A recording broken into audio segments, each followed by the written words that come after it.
Hello students, welcome to online class of PN National Public School. Here we are discussing our environment. Do you know well about what is environment? Previous classes, previous chapter में previous video में मैंने आपको बताया था कि environment क्या है, पर्यावरण क्या है। बच्चों बताओ, जो भी चीज हमारे आसपास उपलब्ध है वो क्या होता है? environment। मैंने आपको बताया था ना, याद है कि नहीं कि भूल गए सारे लोग? याद है? तो इसी को बोलते हैं हम लोग, क्या बोलते हैं? एनवायरनमेंट। यानी जो भी हमारे सराउंडिंग एरिया में आसपास हैं वो एनवायरनमेंट है। इसके अलावा मैंने दो चीज़ें बताई थी, यानी कैटेगराइज किया था। क्या कैटेगराइज किया था?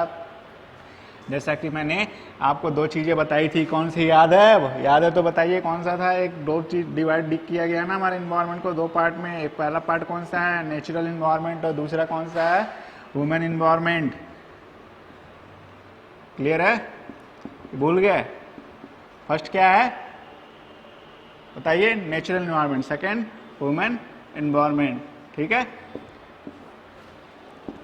ये चीज मैंने उस दिन आपको मैं बता चुका था क्या क्या होता है। ये नेचुरल इन्वायरमेंट किसे कहते हैं और ह्यूमन इन्वायरमेंट किसे कहते हैं। फिर भी मैं ह्यूमन इन्वायरमेंट को अभी डिटेल नहीं बताया था। आज के वीडियो में मैं आपको पूरा इसके बारे में डिटेल बताऊंगा। नेचुरल इन्वायरमेंट को एक बार हम फिर से यहाँ हाईलाइटेड कर देना, रिपीट कर दे रहा हूँ कि क्या होता है नेचुरल इन्वायरमेंट। ध्यान दीजिए कि जो भी हमारे नेचर में है, ठीक है, यानी नेचुरल थिंग से रिलेटेड है, वो नेचुरल इन्वायरमेंट का पार्ट है। क्लियर है स्टूडेंट्स? अब देखिए, इसके अलावा मैंने आपको डोमेन ऑफ द अर्थ भी बताया था, क्या क्या आता है उसमें, नेचुरल इन्वायरमेंट में क्या क्या आता है। इसको एक बार आप बुक में दिया हुआ है, इस चीज़ को एक बार फिर से आप रिपीट कर लेना, पढ़ लेना। इसके अलावा जब क्लासेस चलेंगी तो उस क्लासेस में आपको और डिटेल पूरा बताया जाएगा। जो जिस बच्चे को नहीं समझ में आएगा वो पूछ सकता है, कमेंट के थ्रू भी पूछ सकता है। क्लियर है? जो भी पॉइंट, जिस भी पॉइंट में आपको अगर डाउट होता है तो आप पूछ सकते हो। क्लियर है? अब देखिए, हमने दो चीज़ें बात की। एक फर्स्ट बात किया क्या? नेचुरल इन्वायरमेंट, और सेकंड हमने बात किया क्या? Human environment. क्लियर है? नेचुरल में मैंने बताया था क्या क्या आता है, ठीक है। इस चीज़ को आप नोट्स बना करके पढ़िए, घर पे पढ़े हो ना? कुछ किए हो वर्क कि नहीं किए हो बच्चों? नहीं किए हो तो कर लेना। अब देखिए, एक चीज़ मैंने आपको नहीं बताई थी, वो क्या है? Biosphere reserve. बायोस्फीयर किसे कहते हैं? आज हमारा टॉपिक यही होगा, बायोस्फीयर। क्लियर है? यानी बायोस्फीयर है क्या?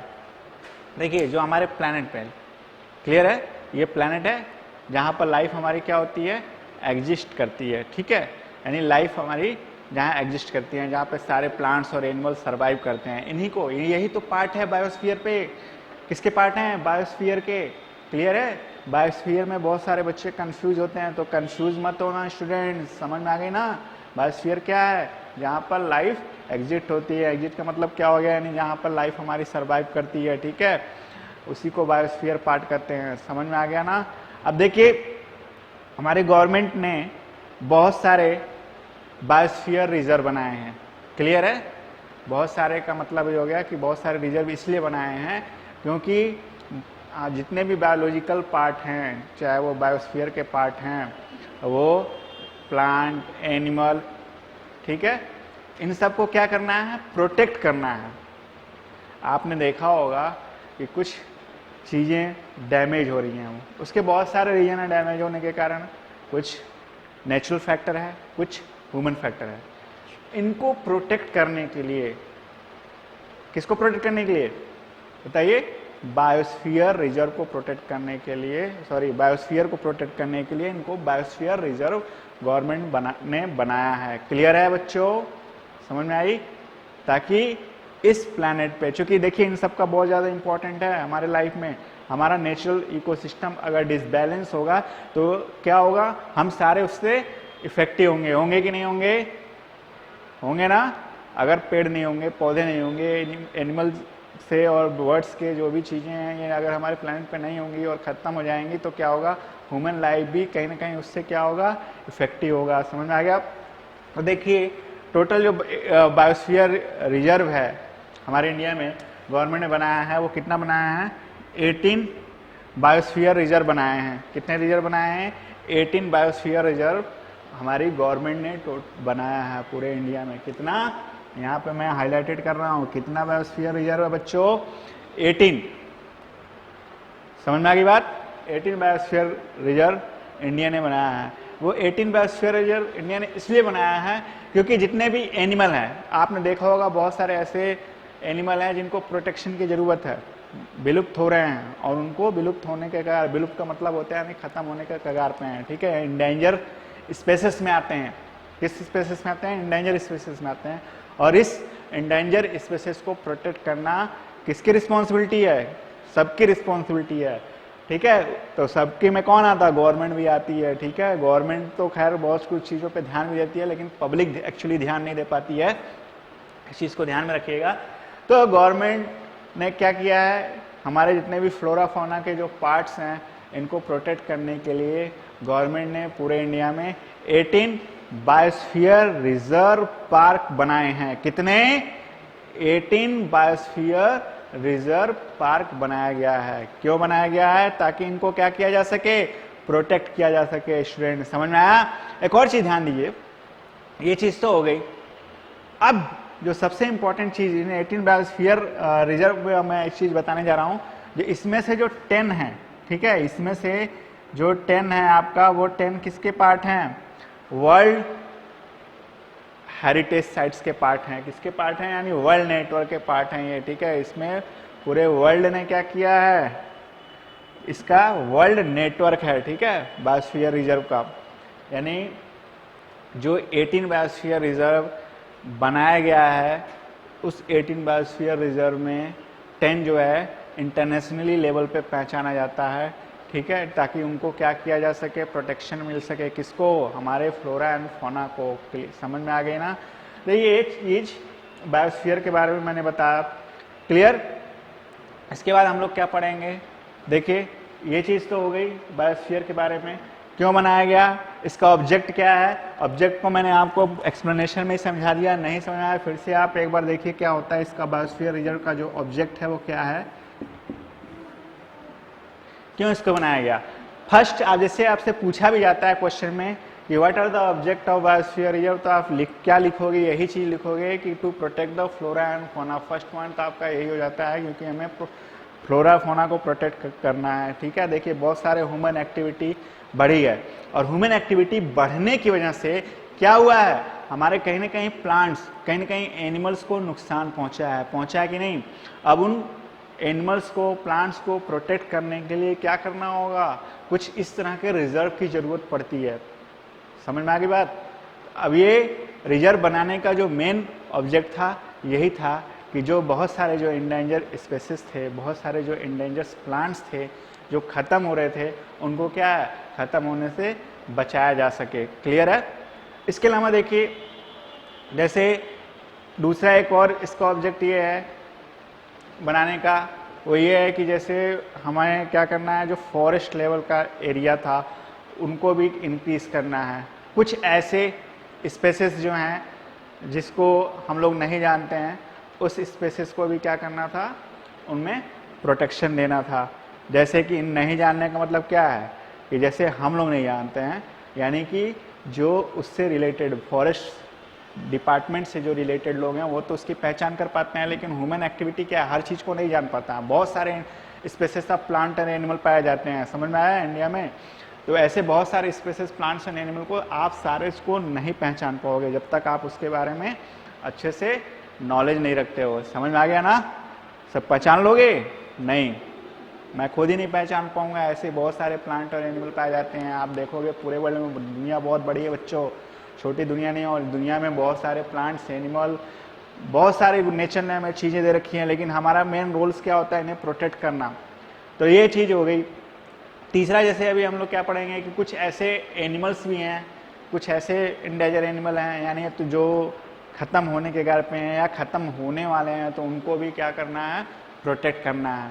तो गवर्नमेंट इन्हीं सब रिजर्व को बनाई है। वो इसलिए बनाई है कि जो बर्ड्स, एनिमल या कुछ ऐसे जो प्लांट्स हैं, जो इम्पोर्टेंट प्लांट्स हैं, उनको प्रोटेक्ट किया जा सके। समझ में आ गया ना? तो ये मेन रीजन है बायोस्फीयर रिजर्व का बनाने का। समझ में आया बच्चों? नहीं आया? फिर से एक बार वीडियो को रिमाइंड करके देखना, पढ़ना, समझना। बुक भी पढ़ा करो साथ में, वीडियो भी देखा करो, तो चीज़ें आपको अपने आप ऑटोमेटिक ही समझ में आएगी। थोड़ा सा मेहनत करोगे तभी समझ में आएगा, ठीक ना? पढ़ना आपको है ना? ठीक है। अब देख हम लोग बात करेंगे ह्यूमन इन्वायरमेंट की। जैसा कि हमने पढ़ा ये सब नेचुरल इन्वायरमेंट में क्या क्या आता है, डोमेन ऑफ द अर्थ भी पढ़ा, जैसे इसमें क्या आता है लिथोस्फीयर, हाइड्रोस्फीयर, ये चीज़ें आप जानते हो, एटमोस्फियर। अब हम बात करेंगे ह्यूमन इन्वायरमेंट की। देखिए इन्वायरमेंट में बहुत सारी चीज़ें हैं पेड़ पौधे, जानवर, इंसान, सब लोग हैं, ये सारे किस है ना। लेकिन हम इसे यहाँ बात कर रहे हैं ह्यूमन इन्वायरमेंट की। ह्यूमन इन्वायरमेंट क्या है, यानी which is made by human things, यानी इन्वायरमेंट वो कौन सा जो ह्यूमन के द्वारा क्रिएट किया गया हो, यानी हमारे द्वारा जो बनाया जाता है। उस दिन मैंने डेफिनेशन में आपको समझाया था कि ह्यूमन इन्वायरमेंट किसे कहते हैं। क्लियर है, आपने लर्न किया है कि नहीं किया है, बताओ किस किस को लर्न है, बताइए, पूछा जाए। हाँ देखिए, तो ह्यूमन इन्वायरमेंट क्या है, ये चीज आपको समझ में आ गई कि यानी जो ह्यूमन के द्वारा बनाया गया। अब कौन कौन सी चीजें ह्यूमन के द्वारा बनाई गई है, देखिए बिल्डिंग है, रोड्स है, डैम्स है, ठीक है, ये सारे ह्यूमन एक्टिविटीज के द्वारा क्रिएट किया गया। क्या क्या चीजें हैं, जैसे रोड्स, बिल्डिंग और बताइए डैम, ये पार्ट है, किसके पार्ट हैं, ह्यूमन एक्टिविटीज के पार्ट्स हैं। अब चूंकि देखिए एक चीज और ध्यान देने वाली बात है, ह्यूमन एक्टिविटी हर दिन क्या हुआ हमारे इस प्लैनेट पे बढ़ा है। अब इसके बढ़ने से क्या नुकसान हुआ है, जो इकोसिस्टम क्या हुआ, डिसबैलेंस हुआ। कैसे डिसबैलेंस हुआ, देखिए जो फॉरेस्ट लैंड एरिया है, वो फॉरेस्ट लैंड एरिया क्या चला गया, रोड कंस्ट्रक्शन में चला गया, यानी रोड कंस्ट्रक्शन हुआ। अब रोड कंस्ट्रक्शन में क्या हुआ, फॉरेस्ट लैंड एरिया कहीं ना कहीं क्या हुआ, डिक्लाइन हुआ।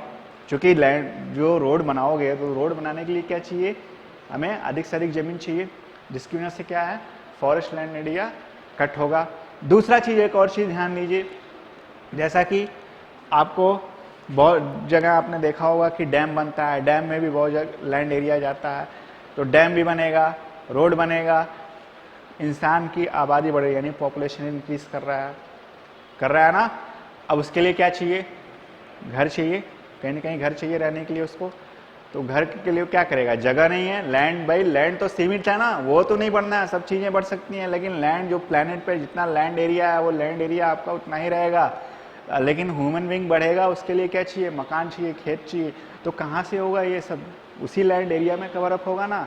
तो अब जब हम फॉरेस्ट लैंड एरिया इंक्रीज करेंगे तो फिर बताइए ह्यूमन एक्टिविटीज कहाँ होगा, उसके लिए वो क्या करेगा, जंगलों को काटना शुरू कर देगा। यानी जो जंगल बचे हैं या जंगल जो हम लोग बना रहे हैं, बढ़ा रहे हैं सॉरी, उस चीज़ को क्या करेगा, कटिंग करेगा। तो इस तरह से ह्यूमन एक्टिविटी हमारे कहीं ना कहीं वो क्या कर रहा है, हमारे इकोसिस्टम को डिसबैलेंस भी कर रहा है। किसको कर रहा है, डिसबैलेंस कर रहा है। समझ में आ गई चीज़ें बच्चों।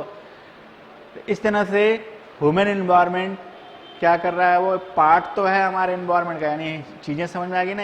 ह्यूमन इन्वायरमेंट किसे कहते हैं, जो ह्यूमन के द्वारा बनाया गया है, जैसे आपका रोड, बिल्डिंग, ठीक है, machinery, this is the part of human environment. Clear है। तो अब चूंकि ये चीज़ ध्यान दीजिए, इकोसिस्टम जब डिसबैलेंस होगा ह्यूमन एक्टिविटी से तो क्या होगी, कहीं ना कहीं चीज़ें ऑटोमेटिकली क्या होंगी, सब हमारा जो इन्वायरमेंट सिस्टम है वो डिसबैलेंस है। तो ये चीज़ें समझ में आ गई ना। मैंने जो चीज़ें आपको बताई कि नेचुरल इन्वायरमेंट क्या है और ह्यूमन इन्वायरमेंट क्या है। नेचुरल इन्वायरमेंट का मैंने पार्ट आपको बताया था फिजिकल इन्वायरमेंट, एंड दूसरा चीज़ें आपको क्या बताई थी, नेचुरल इन्वायरमेंट। उसी नेचुरल इन्वायरमेंट के बारे में हमने पढ़ा था, इन्वायरमेंट के जो दो पार्ट थे। और ह्यूमन इन्वायरमेंट, ह्यूमन इन्वायरमेंट क्या है बताइए, ह्यूमन इन्वायरमेंट किसे कहते हैं, समझ में आ गया, पूछा जाए तो। आज के लिए मैं आपको एक क्वेश्चन दे रहा हूं और उस क्वेश्चन को सारे लोग मिलकर के पढ़ोगे, लर्न करोगे कि ह्यूमन इन्वायरमेंट किसे कहते हैं, नेचुरल इन्वायरमेंट क्या है। इस इन्वायरमेंट पार्ट को आप लोग पढ़िएगा। समझ में आ गया, क्वेश्चन नोट करें। वैसे दो क्वेश्चन मैं आपको दे रहा हूं, फर्स्ट क्वेश्चन आप नोट करो, सारे लोग लिखो, कॉपी में कॉपी निकालिए, लिखना शुरू करिए। क्या लिखोगे, व्हाट इज इन्वायरमेंट, ठीक है, लिख लिए, व्हाट इज इन्वायरमेंट। क्लियर है। Types of environment, natural, what is natural environment and human environment. ये तीन क्वेश्चन आप तैयार करना, ठीक है। बाकी चीजें आपको नेक्स्ट वीडियो में समझाई जाएंगी। ये बाकी तीन चीज आप अच्छे से पढ़ लेना। क्लियर है ना बच्चों। कहीं भी कोई डाउट होगा तो मुझसे दोबारा आप पूछ सकते हो कमेंट के थ्रू। Okay, thank you.